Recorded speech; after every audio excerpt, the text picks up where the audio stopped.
everyone, it's our old pal Sarah, and look who I'm with.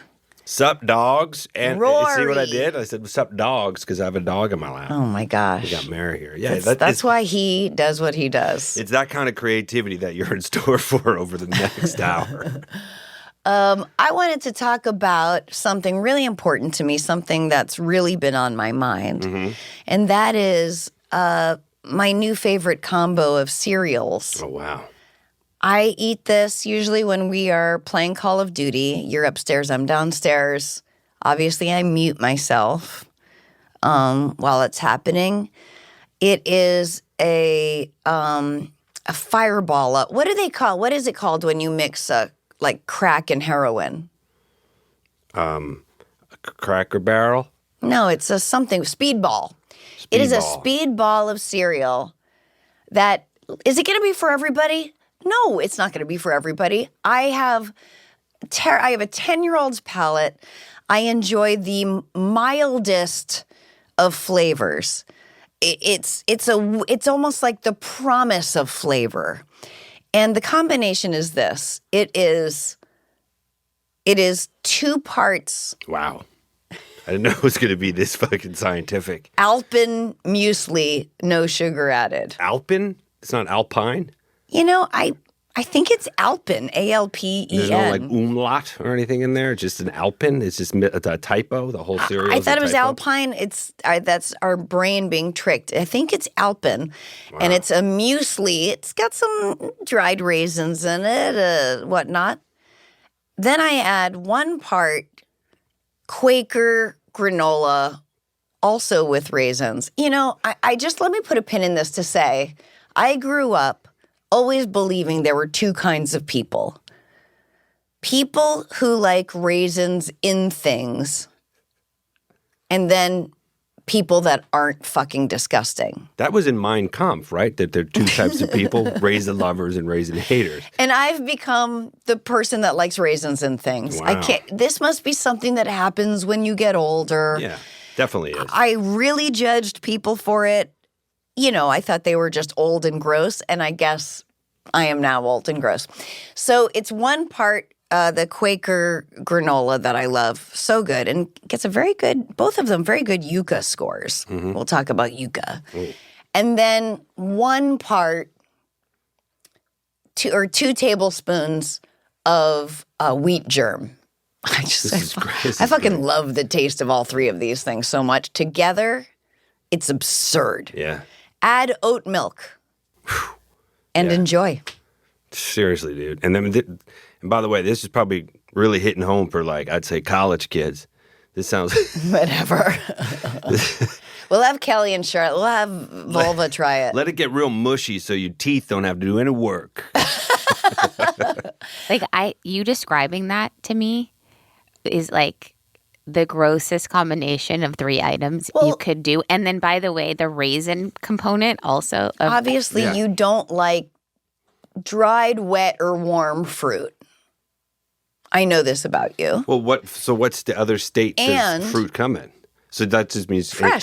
Fresh fruit. You mean she'll eat I don't fresh eat fruit. cooked fruit. I only like fresh fruit. Yeah, but also raisins raisin is a dried fruit. I don't know why, but I think raisin is like the pennies of dried fruit. Wow. Oh my God. Pennies of dried that's very poetic, the pennies of dried fruit. Well, she gets that from me. Because I said that, what did I say? I think you said dried apricots were the $50 of dried fruit. The Sacagawea dollar. I believe, and I hate taking credit for this, but Amy, I believe I said that cantaloupe was the pennies. Or maybe I said that peanuts were the pennies of mixed nuts. But I've changed my mind because I really am loving peanuts again. What did I say? It was something I feel like on the Hulu show. I don't know. It was a callback of you for you.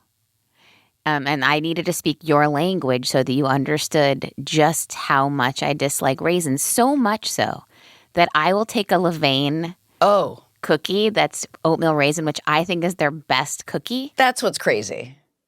And then I will remove the raisins and eat the entire cookie. Let me say a couple comments. One, I knew that this cereal was not going to appeal to Amy's V. This is everything you hate. She's never had cereal with milk in her life. That's not cereal then. You've just had dried things in a bowl. Right. She doesn't like cooked fruit nor raisins. Even an apple pie? Oh, she's never even tried an apple pie. She cooked So how do we know we don't like it? Cooked fruit disgusts her. Okay. This is just this is the way. Mandalorian, yes, I know. And also, I had another point. God damn it. You're trying to get everything from A to Z. Did it involve muesli and wheat germ in the same sentence? Oh, wheat germ is a flavor to me that there's something about childhood or something. I think because as kids, we ate Weetabix, which is just, we weren't allowed sugar cereals. The only sugar cereal we were allowed was honeycomb, but we mostly ate Weetabix. It was like a British thing. It comes in a brick. Anyway, all this to say, this is my new joy. I love it. It tastes good. It feels hearty. It's filling. And that's that. Mm-hmm. All right. Well, let us know what you think of that. Let me introduce my co-host, my hangout for the day. This is the new thing where I have friends come on. And this friend Oh, my God. is my boy friend. All right. My common law, not technically common law, but we say husband, wife. At hotels, it's weird. Yeah. Oh, what do I want? Fucking old people saying boyfriend and girlfriend. It's so hard to say my girlfriend would like some wheat germ. It sounds much better. It sounds much better to say wife. Yes. My infirmed wife would. My wife would like to mix some granola and wheat germ. And can you put it in a blender so she can get it down? With her Alpine muesli. If I say girlfriend, they're like, they don't believe me. They're like, why would you date someone who wants that? My companion. Everyone, this is Rory Albanese. Yay. He is my person. I talk about him a lot. Yep. Let me tell you a little bit about him. He was the executive. You're going credits. Okay, yeah, let's do credits. We're doing credits here. Yeah. Isabella writes credits for intros, and I go off of it. Maybe you want to know a little bit about him. He went from a production assistant to the showrunner executive producer of The Daily Show with Jon Stewart. I always find that extremely impressive because, first of all, a lot of shows don't promote from within. But this guy busted his ass, learned every job, did every job, and by the time he was the executive producer, he knew the ins and outs of every single job below him. And boy, is that not a great asset to have as a showrunner, executive producer, and that's why he is the man. Mm-hmm. Not the man in the way that we fight against, but a the little shit. bit that way. But the shit. He's also the man, but he's the shit. Like I definitely was at January 6th. Hi. What? What? I thought I'm sorry. Go ahead. Keep going. You were at January 6th? No. I'm just saying it wasn't that big a deal. Go ahead. I beg my pardon. Terrible. We don't like wordplay here. It's not okay. Sorry. He ran and executive produced The Nightly Show with Larry Wilmore, which was a real gem of a show. And was short-lived, but so good. And he got to perform on it. He played a million different characters, and they were all pretty racist. Mm-hmm. And he currently writes and produces for a little show called Jimmy Kimmel Live, which I just appeared on, actually. You did. I got you in. He got me in. He called it a favor, and I managed to get her on. He is a hilarious stand-up, which he unfortunately doesn't get as much time as one would want to do. But I will soon, though, because the television business is almost done. Right. Yeah. He was on my Sarah and Friends show at Largo and did none. We both threw away all our old material and started over. I have garbage. I filled time. I actually did 25 minutes, but I do hope 24 of those minutes get displaced with better material. Rory went on and it made me so mad. Oh, that's weird. Proud. Murdered and was so with fully realized material. Like it wasn't realized. It was there was a lot of realizing happening. Wow, it was something else anyway. Well, should we take some calls? Do we have anything else we want to talk about first? I'm just a lot to take in. I've never been on the podcast. I've only seen it and listened to it. You've called in for Rory's side of the Albanese. I've done Rory's side of the Albanese before, which was a poorly named segment, which we thought was funny, but it didn't really. We did a thing. It was really based on a joke we did at the Daily Show years ago, which was we had Buck Henry do a bit on the Daily Show. We wanted like an old guy shaking his fist at things, and we had Buck Henry, and we came up with the name of the segment was The Henry Stops Here. Like we just missed it. Yeah. So that's why I thought fucking Henry. His side of the Albanese was like, because Rory was right there. But. Hilarious, brilliant, and wrote The Graduate, I think. I believe so, yeah. The Graduate's a movie that Mike Nichols directed and Dustin Hoffman starred in that you should probably check out if you're not one of my older listeners. I was going to say, any listener who sat through the muesli. Alpen muesli section definitely knows what The Graduate is. It's definitely in their top 5 favorite movies of all time. Listen, I'm going towards Coastal Grandma, but I feel that I have Gen Z influence. Totally. You definitely have Gen Z influence. I'm not. I know when I'm going to get started. This isn't an attack on you as a whole. It was just. I tried this once before, but it's going to happen again. The glasses chain. You just watch. Mm-hmm. You left me a message. Now I'm playing it for the world.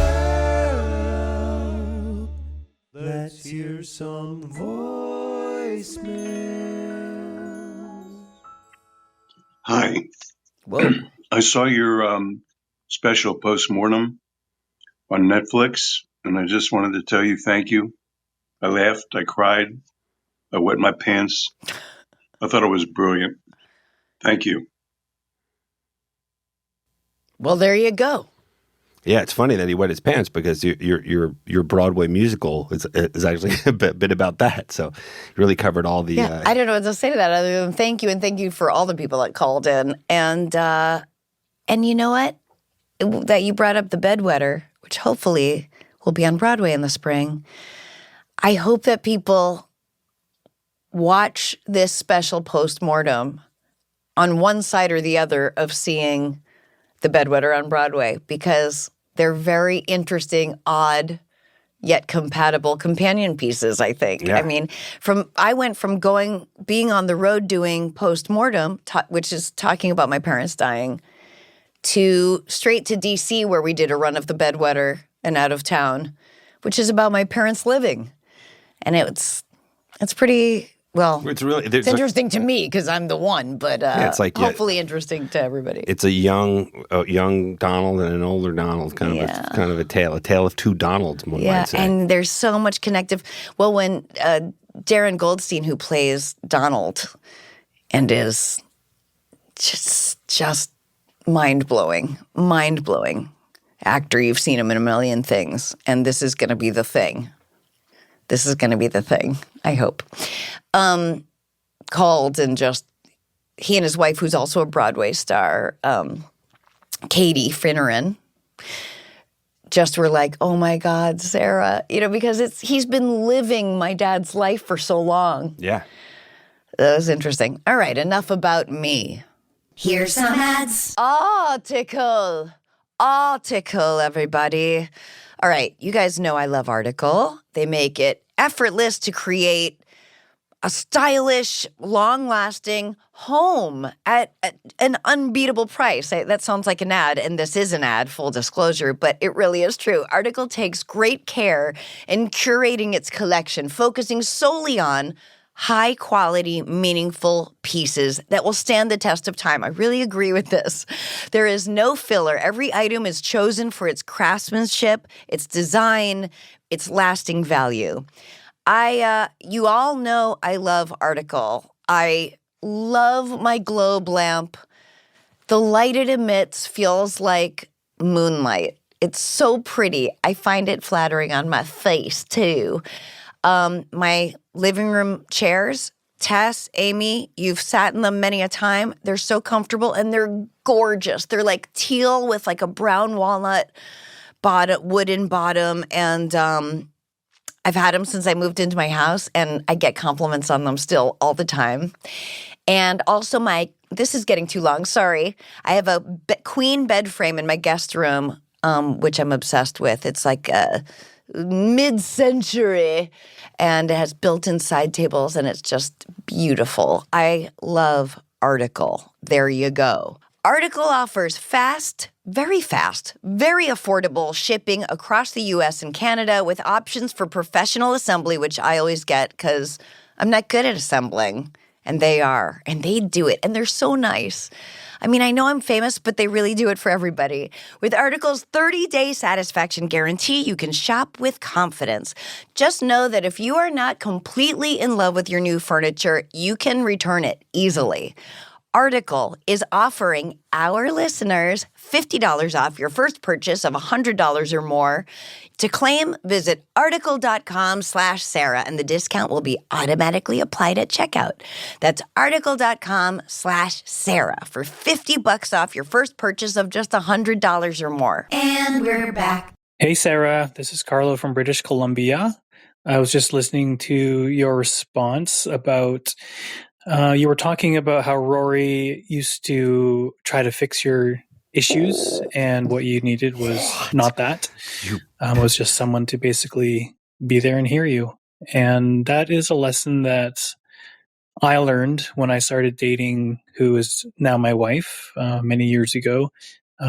She's someone who has suffered from depression and bipolar 2 for most of her life. And I had no experience with that at all. So there was a lot of learning to do when we first got together. And I've always been wanting to do the fixing thing. And I think most men probably relate to that. But yeah, I learned to not do that, to not even say anything, to just be there for her. And often I don't even have to say anything. It's just sitting with her, letting her cry, and being a shoulder that she can put her head on. And I think part of it too is just this trust, that she has all the tools. She's been dealing with this her whole life, and she knows what to do. And so I fully trust her that she's doing all the things she needs to do, and I just need to be there with her. So anyway, I think that's important for everyone to know. And then the next call is, "Hi, this is Bridget, Carlo's wife. He's full of shit."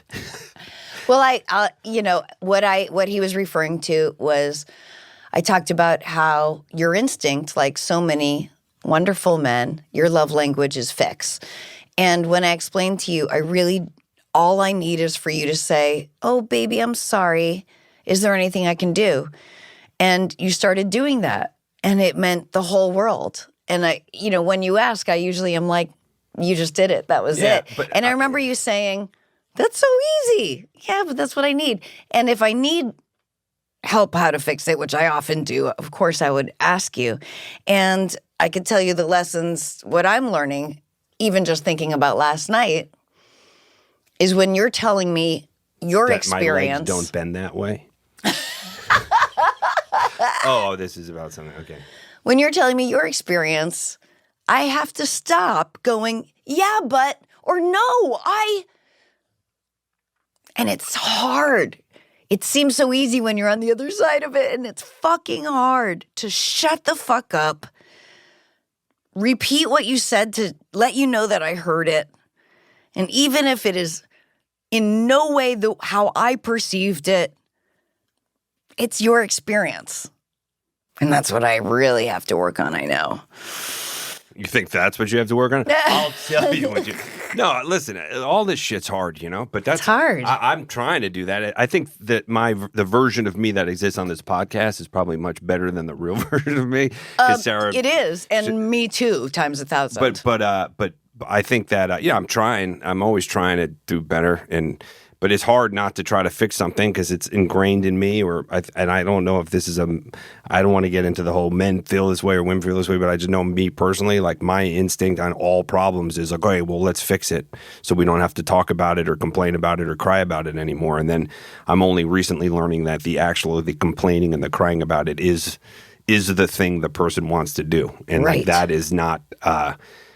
that's not, to me, it's hard. It's hard for me not to be like, well, why don't we just shut the fuck up and go fix the thing, but you're right. I mean, Carlo gets it, Look at losing Sibby and what you went through, what we both did, but just so you let things go through you and it helped. Yeah. Well, yeah, trying to feel emotion versus just punching it down and then letting it come out a decade later as rage is a good idea, but it's hard to learn. I don't know. Not everybody's equipped or taught that. So you got to learn it, whatever age you can. I'm just learning. We got to raise ourselves all over again. I mean, I'm 24 and I'm just learning this shit. It's crazy. Rory gets so mad because sometimes on stage he'll say that he was born in 1997 and the whole audience laughs and he's so mad that it's not even... It just hurts my feelings. I go, why? My issue is always when it's the biggest laugh of the night. And I go, really? That's the biggest laugh? That really stings. All right, what else?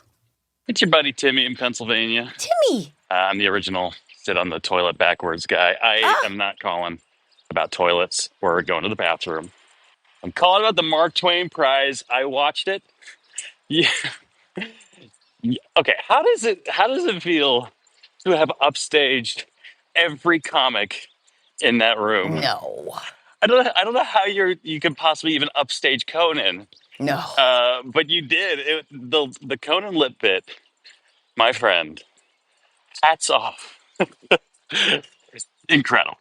I just so loved it.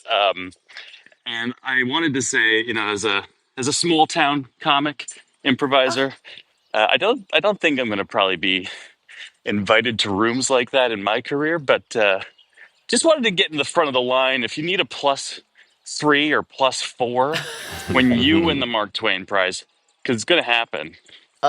Granted, certain circumstances can center change. Anyway, I'd love to be there, just cheering you on, because it's coming, my friend, just based off of that performance alone. So anyway, by the way, I have not been to the anthropology place in Pittsburgh. What is he, jogging? But I'd love to go with you. So let me know when you're in town. We'll go check out the outlet. All right. Love you. Bye. Yes, I've always wanted to go to the Anthropology home outlet.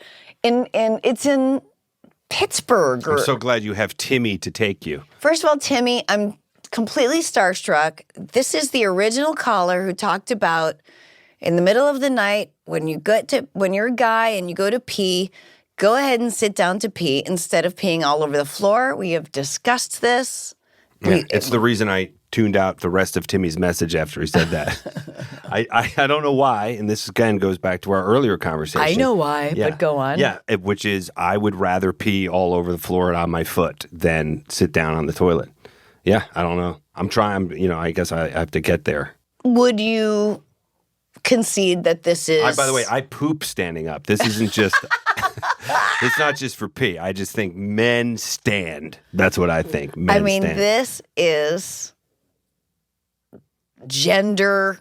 No, I think it's part of... Pounded into your head. It's not pounded. It's just that, like, your whole life, one of the perks of penises, there's a few, not a lot, but there's a few, is you can pee and aim it at things. Like, yeah. When you're young... when I was in my 20s and stuff, like that's really how you're cleaning your toilet. You're just peeing stuff off the sides, Also, having a penis to pee, if Writing you're in your a name car in the trapped snow. in traffic and you pee right in a freaking Coke bottle. Yeah, For and me, I could the do it, but small- I need a wide mouth You put it right in the small top. Snapple bottle or something. You just right in the small top of a Coke bottle. You fit your whole penis right in there and pee. All you have to do is fit your urethra hole Just your against whole. it. But I don't know. So your whole life, you just try to perfect being good at standing and peeing, and then as you get older, maybe it's not the pee isn't as. But aren't you too tired to then wipe up all the drops off the floor? Well, do I have to wipe it up? I mean, is it my? That's my point. Is He it my doesn't wife? do that. No, I do. That's not and fucking then I true. step in sticky, That's not sticky, true. No, dry but not totally dry moist.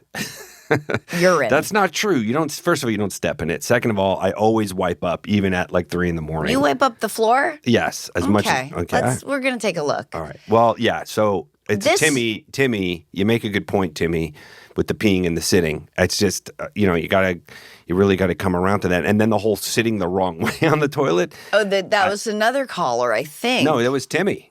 It's Kennedy a Center. different caller. It That is? was yeah. Oh, well, he brought it up. So Doesn't matter. let me mansplain your podcast. And to you. also, let me just say one thing. I really actually don't mind when there are some drops of pee on the That's floor. cool. And I don't mind love when you. I there's a don't little give bit shit. of duty left in the toilet That from you. doesn't happen. It doesn't bother me, It just doesn't bother me. It doesn't bother you because it doesn't happen. Uh-huh. One time it happened. Mm-hmm. And also thank you for what you said about Mark Twain. I did do very well, but oh man, I was just so happy to be there. And I thought everyone killed. Mulaney, amazing. Sandler, gorgeous. Kumail was really funny. I loved what he did. And Nikki Glazer, well, she's always so wonderful, but really funny bit in that too. And then Conan, wow. I mean, so silly, so dumb, so brilliant, so beautiful. I was really moved. And then Letterman wrapped it up so perfectly when he said that it really felt like a comedic act of resistance. I'm so glad we didn't all cancel it. And we're big Conan fans too. We watch this on Spectrum TV. There's like a Conan channel. I mean, I've always been a Conan fan, but that channel is funny because you realize how much when he went to TBS, I was working in late night, so I wasn't really going home and watching other late night shows. So there's just years of it that I would only see bits and pieces of. And now Letterman has one. I want Letterman Jimmy, has I hope one too, and Jimmy it's does so on good. that. And it's just a whole channel of their library of everything, of just bits and bits and bits and bits and bits. That's so funny, and they organize it by themes. So so it's like our default channel now. When you turn on the TV, it's like, oh, we're gonna eat some dinner real quick, but we don't want to lock into a whole series or something. You just throw it on and watch 15 minutes of Conan bits, and it's fun. I like that. Cool. Yeah. All right, what else we got? Hi, Sarah. I saw your postmortem tour recently. It was absolutely wonderful. And fun fact, my 9-year-old son has been shortening words. I know it's kind of the cool thing to do these days. So lately, for a year now, whenever he's hungry, he just comes in the room and he says, "I'm hung." That's not what I'm that means. hung. And it's pretty entertaining. And obviously, I'm not explaining exactly what that means at this point in his life. He'll figure it out one day. But anyway, another side note I wanted to point out is that you had mentioned in your podcast that people who mistrust or don't have as much trust in relationships, it's because that they themselves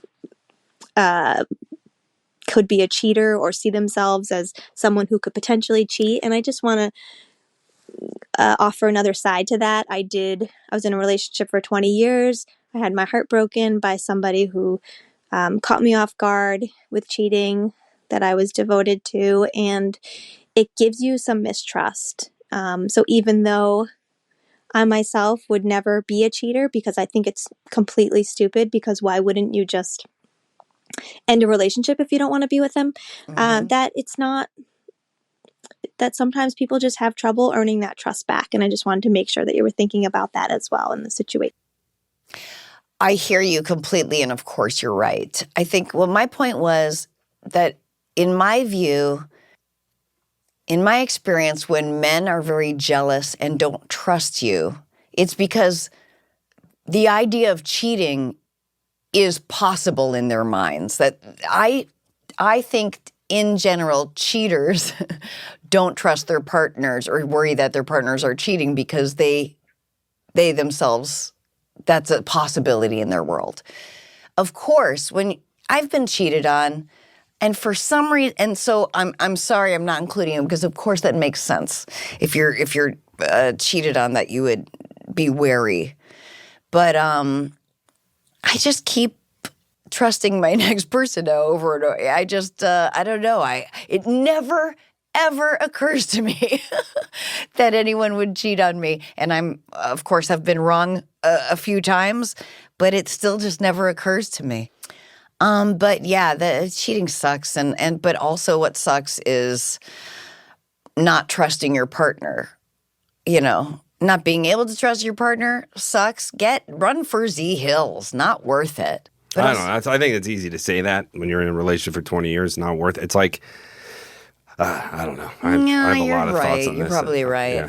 Yeah. But I've been on all sides of this issue, and I can tell you that it's not always as clear cut as it's made out to be. You know, lack of communication and lack of understanding and whatever else. But like, you know, at the end of the day, and I think one thing I'm still learning, but we've been pretty good at is got to like be able to talk to the person, and the more things close down and you can't communicate, and then when you feel like you're trying to communicate something and say something and the person isn't taking it, and then you just, you know, I don't know. It's hard. Sometimes even you just like, oh, you can just end it with someone, or why won't they tell you? It's like, I don't know. Sometimes you say things to people and you think that they're getting it and they're just not getting it. They just think you're saying it, you know? So that's a factor too, you know? Yeah.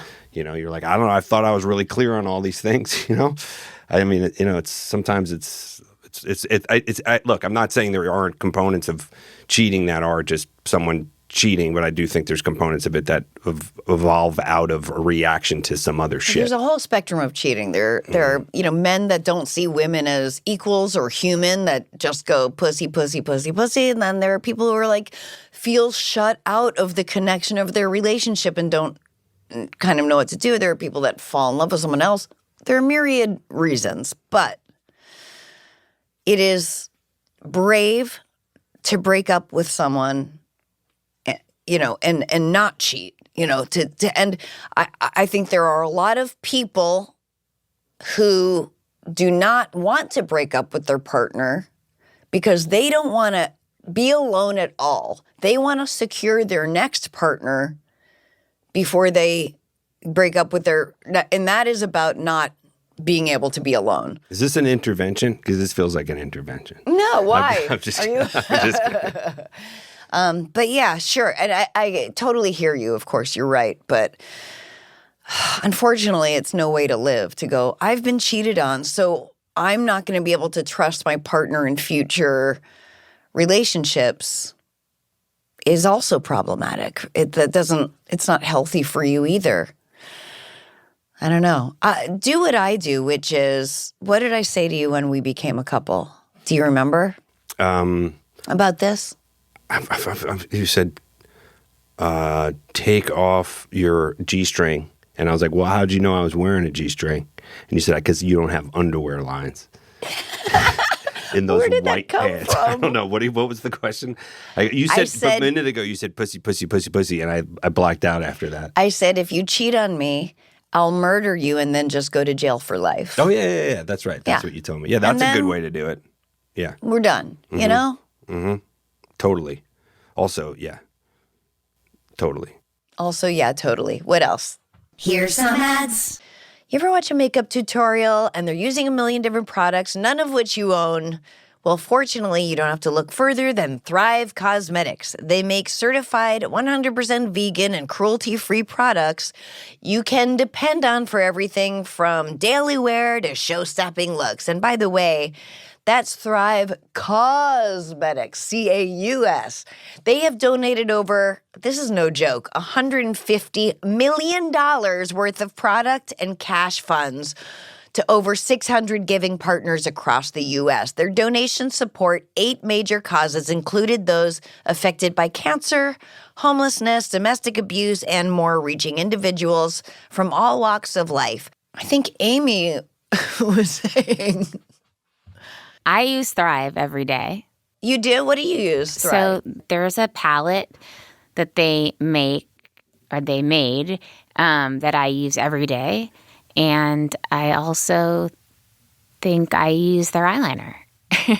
There's 3 products that I use. It's like green packaging. I got it in my makeup bag in my purse. I just got their mascara too. I'm going to try.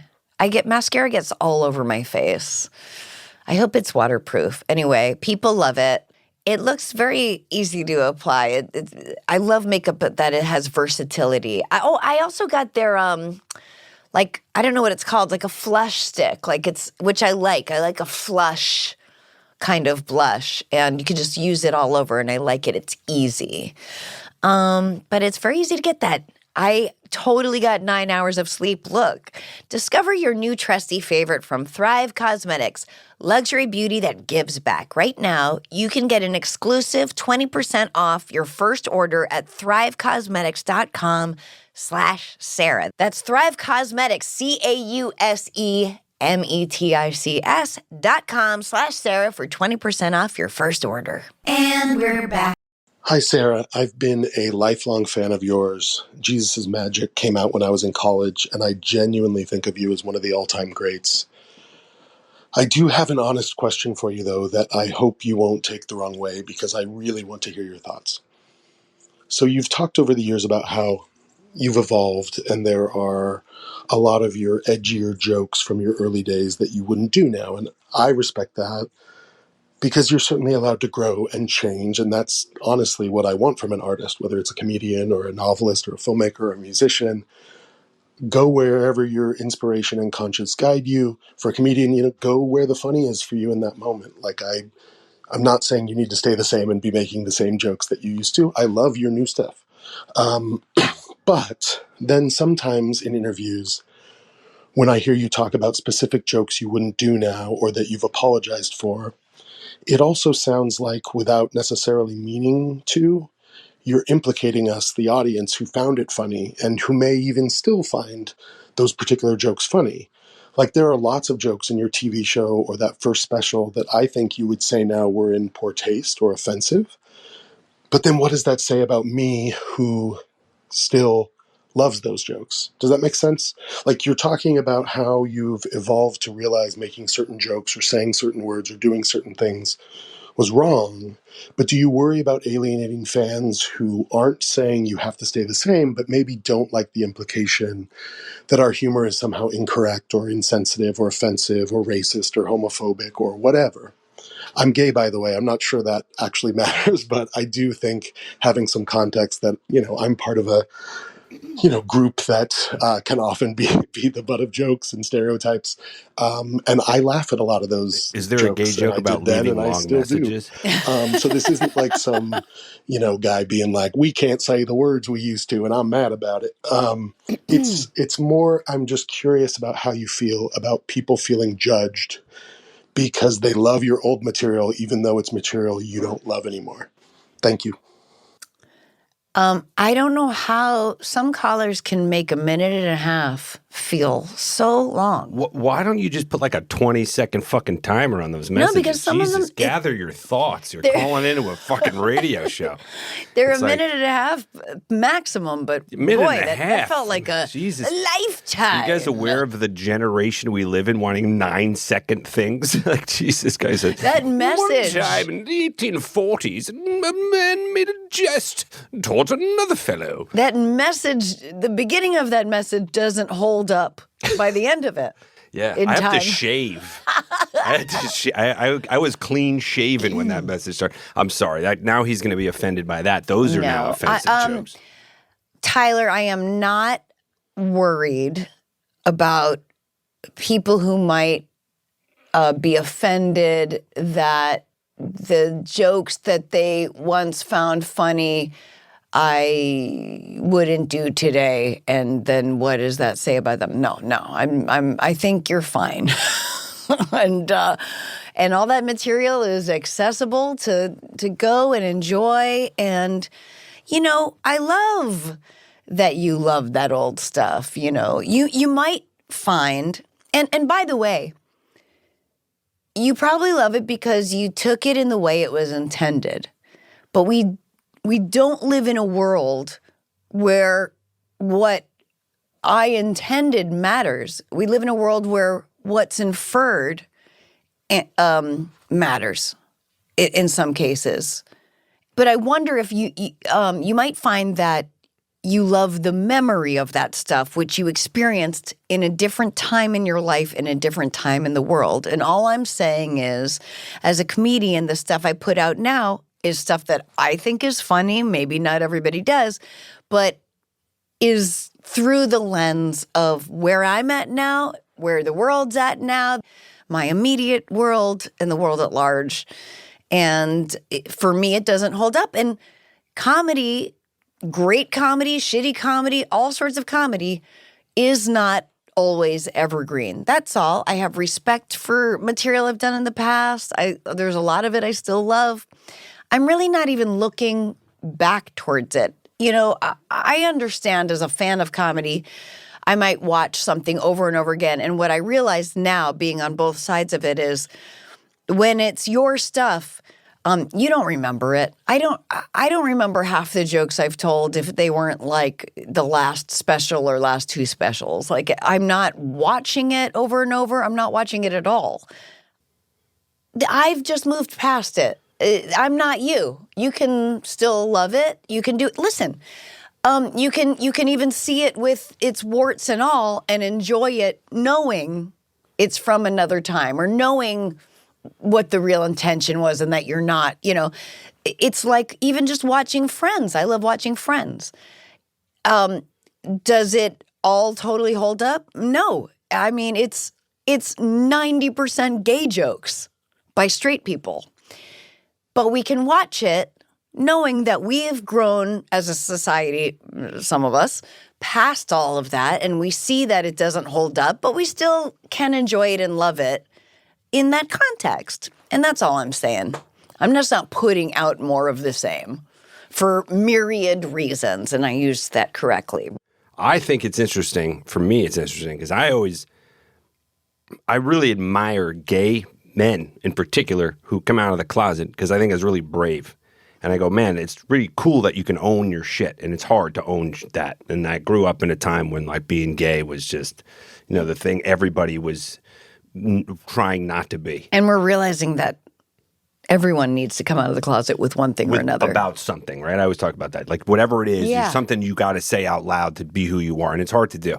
So it's interesting to me that you can do that and be like, yeah, I don't give a shit. That's who I am. But the thought of possibly liking jokes still that are off-putting, you're worried about how that will sit with other people. And it's interesting because, like, who gives a fuck what other people – and, like, I think that's such an interesting lesson of life. Like, the more you realize what people think of you doesn't matter, and the more you know that, the more you become you and become liberated from all of that nonsense. And I think that this whole culture of, checking people for liking – like, I still think – all of Mel Brooks' early movies are funny, Of course, brilliant. I mean, like, what movie has more racist and offensive jokes than Blazing Saddles? And I'd watch it tomorrow. Well, it's also co-written. It was co-written by Richard Pryor. So. Comedy is of its time, and it's a reflection of its time. And I think that we're about to enter back into that time. Because people the last 10 years have been getting so annoyed that they can't, or there's a perception that things can't be said.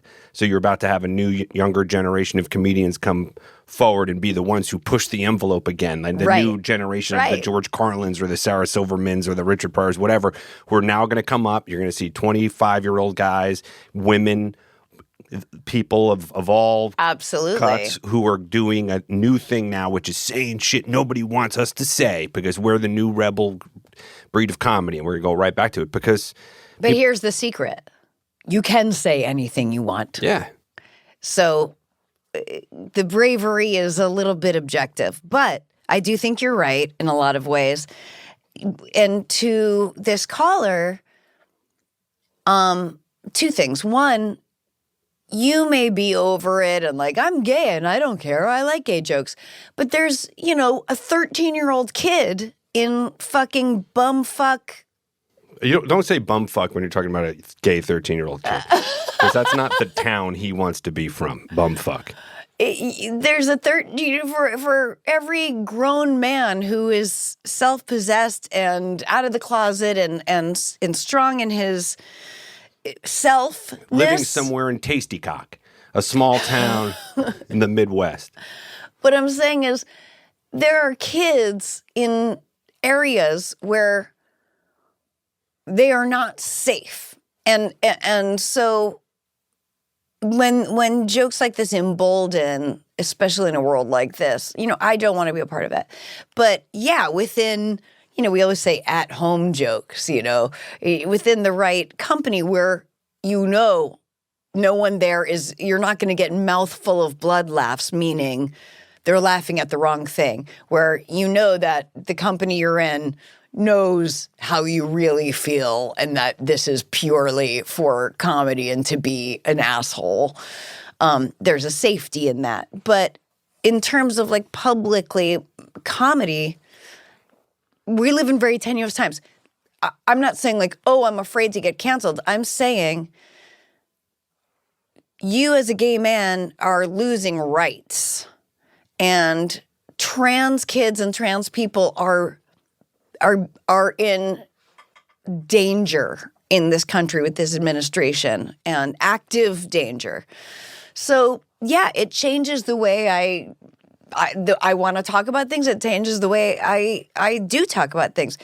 I still would love to talk irreverently about these things, but the joke has to be on the power, in my view. But listen, Tyler, I will never judge you for the things that make you laugh, especially if it's me. So there you go. Tyler, the creator of long messages.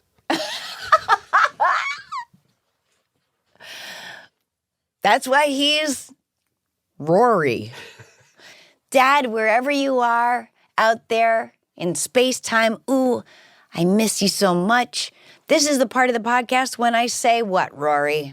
You say, the Jews control the media. No, send me your questions, your comments. Send me your questions and comments. Proclamations, your statements, you're mad, you're happy, whatever the fuck.